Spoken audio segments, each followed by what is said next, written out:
Bonjour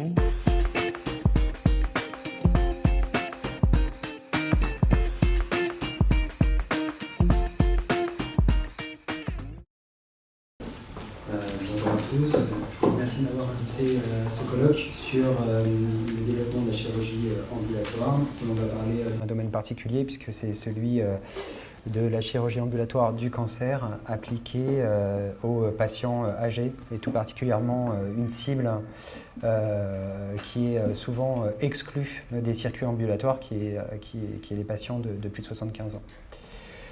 Donc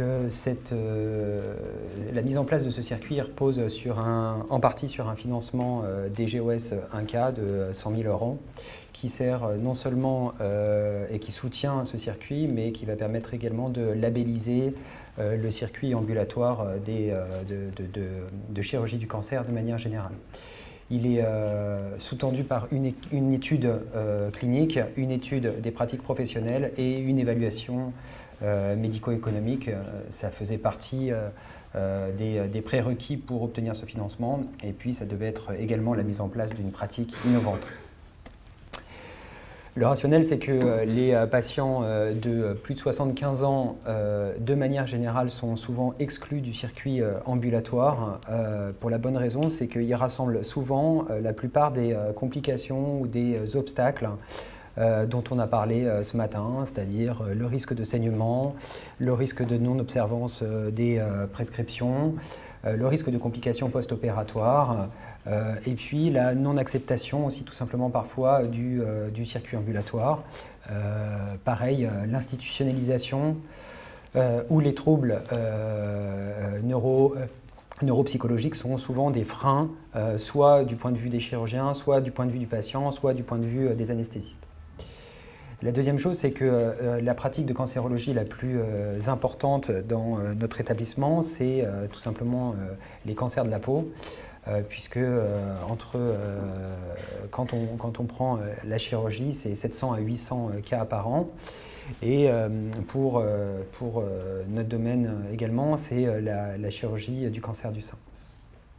L'âge moyen du diagnostic d'un cancer du sein, c'était 61 ans en 2015 et c'est 73 ans pour les cancers de la peau. Donc autant vous dire qu'en fait la population qui est ciblée de plus de 75 ans, c'est vraiment une population qui va nécessiter cette chirurgie et qui doit pouvoir bénéficier d'un accès à l'ambulatoire au même titre que le reste de la population. Donc notre objectif, c'était de proposer un parcours de soins optimisé avec une innovation sur les patients de plus de 75 ans qui devaient être opérés en ambulatoire pour un cancer du sein pour les femmes ou un cancer de la peau pour les femmes et les hommes. Et de tester cette innovation sur le nombre de patients opérés en ambulatoire et le ratio nombre de patients en ambulatoire sur nombre de patients en conventionnel, la qualité de la prise en charge et puis évidemment la satisfaction des patients et les autres outcomes que sont les complications, les réhospitalisations à J1, les réhospitalisations à J30, etc. Donc pour ça, on s'est inspiré d'un système plutôt anglo-saxon qui est la Nurse Navigator, qui est en fait une infirmière volante qui va naviguer entre les différents postes de consultation préopératoire et post-opératoire, c'est-à-dire la consultation ou le carrefour sein et dermatologique, la médecine nucléaire, la dermatologie, la radiologie, la programmation avec les secrétaires, puis le poste de programmation en chirurgie ambulatoire. Ensuite, il y a l'intervention chirurgicale et la nurse navigateur ensuite va faire tout le suivi des patients de plus de 75 ans qui ont été opérés en ambulatoire, c'est-à-dire les appels à J1, la vérification que les soins post-opératoires ont été réalisés, que les consultations post-opératoires ont été réalisées, et elles vont les accompagner jusqu'au bout du parcours ambulatoire qu'on a défini à peu près à J90, J100, c'est-à-dire 3 mois post-opératoire. Donc on a mis en place une méthode quasi expérimentale avec surtout un avant-après, la mise en place de cette infirmière navigatrice pour les patients de plus de 75 ans. Alors on a fait un état des lieux 2015, 2016, 2017 et on a mis en place la Nurse Navigator depuis fin 2017, depuis septembre 2017. Le critère principal qu'on étudie actuellement, c'est le nombre de patients qui sont opérés en ambulatoire, et puis tous les critères dont je vous ai parlé, c'est-à-dire les critères de qualité de vie, le passage aux urgences entre J1 et J30, évidemment les décès, les institutionnalisations, c'est-à-dire le fait pour un patient qui n'était pas institutionnalisé de devoir être mis en SSR ou dans une maison de retraite parce qu'il a eu de la chirurgie, c'est considéré comme une outcome très importante. Et puis il y a également un support médico-économique avec une évaluation des coûts de prise en charge. C'est une évaluation médico-économique qui est très poussée, hein, c'est-à-dire tous les éléments de prise en charge depuis l'hospitalisation jusqu'à J100 sont pris en compte, y compris les consultations annexes de kinésithérapie, d'infirmiers, les pansements. Tout est regardé. Donc les résultats attendus, c'est une augmentation des séjours en but importante pour le sein. Alors tout dépend d'où on part. Nous, on avait un taux d'ambulatoire pour le sein qui était faible. Il était aux alentours de 15% en 2017 et on espère une augmentation de 15%, c'est-à-dire obtenir à peu près 30% à la fin 2018. Et une augmentation du nombre de séjours en ambu pour la peau également, cette fois de 10%. Alors pourquoi seulement de 10%? C'est parce que le taux et le ratio d'ambu pour les cancers de la peau, il est déjà très élevé, il est aux alentours de 60-70%.